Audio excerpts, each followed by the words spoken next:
Shalom Bapak Ibu Saudara yang dikasihi Tuhan. Seri pengajaran hari ini Rabu 25 Agustus 2021 berjudul Pikirkan Perkara yang di Atas. Dalam salah satu suratnya, Paulus mengatakan, "Pikirkanlah perkara yang di atas, bukan yang di bumi." Kolose 3 ayat 2. Yang dimaksud perkara yang di atas adalah bukan perkara yang di bumi. Perkara yang di atas menyangkut segala sesuatu yang surgawi, bukan yang duniawi. Tentang apa yang akan dialami manusia sesudah menutup mata di bumi, di mana orang yang sudah meninggal akan ditempatkan, tentang kebangkitan orang mati, penghakiman, pengampunan dosa, hidup yang kekal, dan perkara-perkara lain yang menyangkut kekekalan, yang menjadi tanggung jawab manusia ketika masih hidup di bumi, seperti mengerjakan keselamatan, pertobatan, pembaharuan pikiran, serta perjuangan untuk hidup berkenan di hadapan Tuhan. Paulus menghendaki semua itu harus dipikirkan, tetapi bukan untuk semua orang, melainkan hanya bagi mereka yang dibangkitkan bersama Kristus. Hal itu jelas dinyatakan dalam Kolose 3 ayat 1. Karena itu, kalau kamu dibangkitkan bersama dengan Kristus, carilah perkara yang di atas, di mana Kristus ada, duduk di sebelah kanan Allah. Perhatikan kata kalau, yang mana menunjukkan kondisi tertentu yang harus dipenuhi. Itu berarti kalau orang tidak merasa belum dibangkitkan bersama Kristus, maka tidak mungkin orang itu berupaya memikirkan, memperkarakan, bahkan mencari perkara yang di atas. Dengan kata lain, hanya orang percaya yang menghayati bahwa ia telah dibangkitkan bersama Kristus yang akan mencari perkara yang di atas. Dan sebenarnya kebanyakan orang Kristen, meskipun rajin ke gereja atau mungkin sudah Kristen sejak lahir, belum menyadari atau menghayati bahwa secara de jure dirinya telah dibangkitkan bersama dengan Kristus. Dan sebagai konsekuensinya, mereka harus memikirkan dan mencari perkara yang di atas. Supaya apa? Supaya kelak ketika Kristus menyatakan diri, mereka juga bisa dimuliakan bersama-sama Dia. Kolose 3 ayat 4. Apabila Kristus yang adalah hidup kita menyatakan diri kelak, kamu pun akan menyatakan diri bersama dengan Dia dalam kemuliaan. Sayangnya, kebanyakan orang Kristen tidak atau belum memiliki kesadaran akan hal ini. Tidak atau belum menyadari kalau sudah dibangkitkan bersama Kristus. Akibatnya, tidak banyak yang memikirkan perkara yang di atas.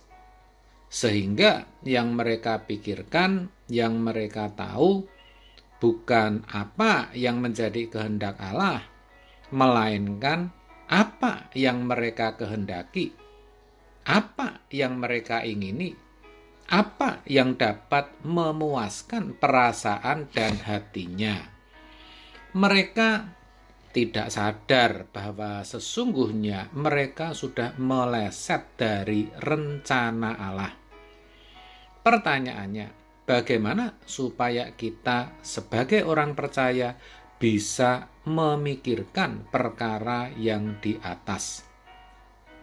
Jawabnya, kita harus mengalami pembaruan pikiran oleh firman Allah, seperti dituliskan dalam Roma 12 ayat 2. Janganlah kamu menjadi serupa dengan dunia ini, tetapi berubahlah oleh pembaharuan budimu, sehingga kamu dapat membedakan manakah kehendak Allah, apa yang baik, yang berkenan kepada Allah, dan yang sempurna. Perhatikan, agar kita tidak serupa dengan dunia dan tidak memikirkan perkara-perkara dunia atau perkara-perkara di bumi, kita harus berubah, harus mengalami pembaharuan akal budi. Akal budi yang dimaksud di sini adalah pikiran. Jadi, pikiran kita dulu yang harus berubah dan dibaharui. Tujuannya agar bisa mengerti kehendak Allah, yaitu apa yang baik, yang berkenan kepada Allah, dan yang sempurna. Oleh sebab itu, materi pembaharuannya tidak bisa suka-suka kita sendiri. Kalau tujuannya agar mengerti kehendak Allah, maka yang harus dimasukkan ke pikiran kita, yang harus memperbaharui pikiran kita adalah Allah sendiri melalui firman-Nya. Hanya firman yang berkuasa untuk mengubah dan menguduskan pikiran kita dari pengaruh dunia yang jahat. Yohanes 17 ayat 17, kuduskanlah mereka dalam kebenaran. Firman-Mu adalah kebenaran. Jujur, ini tidak mudah, saudara. Kita harus memiliki tekad yang kuat. Dan kalau benar-benar kita lakukan, maka akan menyita segenap hidup kita. Dalam perjanjian baru, perubahan cara berpikir ini, atau dalam teks aslinya metanoia, sejajar dengan pertobatan. Jadi, orang dikatakan bertobat itu bukan sebatas kalau dulu judi, berzinah, mencuri, lalu sekarang tidak lagi. Bukan begitu, tapi lebih dalam lagi, yaitu pikiran yang harus dibaharui. Kalau dulu orang mencuri misalnya, sekarang ukurannya bukan hanya tidak mencuri, tapi jangan sampai mengingini milik orang lain. Namanya mengingini itu belum terjadi, belum dilakukan, saudara. Itu baru sebatas pikiran. Itu sudah harus dihindari. Jadi, pertobatan itu bukan sekali ketika terima Yesus, tetapi setiap saat sepanjang hidup kita. Ketika kita melakukan satu ketidaktepatan, maka kita harus segera bertobat. Begitu maksudnya. Itulah perjuangan kita sebagai orang percaya. Kalau kita tekun dan serius, dengan pertolongan Roh Kudus, kita akan bisa menghayati bahwa kita sudah dibangkitkan bersama Kristus. Dan pasti apa yang kita pikirkan berubah dengan sendirinya.